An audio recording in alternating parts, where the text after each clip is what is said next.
हरेक वर्षको दिल्लागा त्रयोदशीका दिन मनाइने यस घण्टाकर्णलाई नेवार समुदायले महत्त्वपूर्ण पर्वका रूपमा लिने गर्छन्। घण्टाकर्ण पर्वमा देवगणहरूलाई पूजा गर्नु पर्दैन र छोरी चेली समेतलाई बोलाइ खुवाउनु पर्दैन। घण्टाकर्ण विशेष गरी नेवार समुदायले खाने लाउने भन्दा पनि सरसफाइमा ध्यान दिइएको चाड हो। घरमा भएका भूतप्रेत बाहिर फाल्ने र भूतप्रेत फेरि घर फर्की नआओस् भन्ने उद्देश्यले विधिगत रूपमा पूजा गर्ने गरिन्छ। यस समुदायका मानिसले रोगका कीटाणुलाई नै भूतप्रेतका रूपमा लिन्छन्। यो पर्व वर्षायामको खेती किसानीपछि नेवार समुदायमा सबैभन्दा पहिले आउने पर्वको रूपमा लिएको पाइन्छ। वर्षायामको असार महिनामा गरिने खेती किसानी कामलाई सिनाजा भन्ने गरिन्छ। घण्टाकर्णको एक दिन अगाडि मूल ढोकासहित सम्पूर्ण घर लिपपोत गरिन्छ।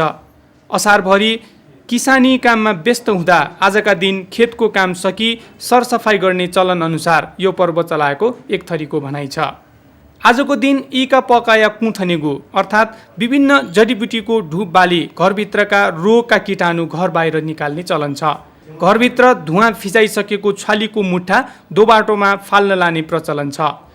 यसको अर्थ पनि घरभित्रको फोहोर घर बाहिर फाल्ने भन्ने हुन्छ। यस पर्वमा घरका सदस्यहरूले फलामको औँठी लगाउने चलन छ, जुन 5 थरी धातुबाट बनाइएको हुन्छ। यस्तै महिलाले हातमा बुट्टा बनाई मेहेन्दी लगाउने गर्छन्। यो दिनलाई कलियुग सुरु भएको दिन र खेती किसानीको रूपमा वर्ष परिवर्तन हुने दिनको रूपमा समेत लिइन्छ। यस चाडको विषयमा विभिन्न किंवदन्ती पाइन्छ। एक किंवदन्ती अनुसार तत्कालीन समयमा उपत्यकामा डरलाग्दो गठामुग नाउँका लाखे थिए। लाखे नास्तिक थिए। देवगणको नाउँ सुन्नु पर्ला भनी आफ्ना 2 कानमा घण्टा झुन्डाइएका थिए। सधैँ आफू खुसी घुमफिर गरी पशुपन्छी र मानव समेत मारेर खाने गर्थे। लाखे अति नै बलियो भएकाले उसलाई कसैले पनि केही भन्ने आँट गरेन। एक दिन लाखे कालगतिले मरे।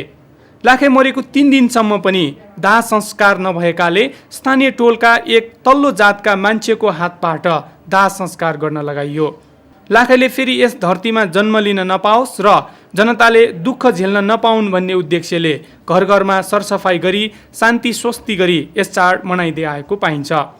त्यसपछि पछिल्लो पुस्तालाई गठामुग अर्थात् घण्टाकर्ण नामका लाखे यस्ता थिए भन्ने देखाउन टोल टोलमा घण्टाकर्ण बनाउने गरेको पाइन्छ।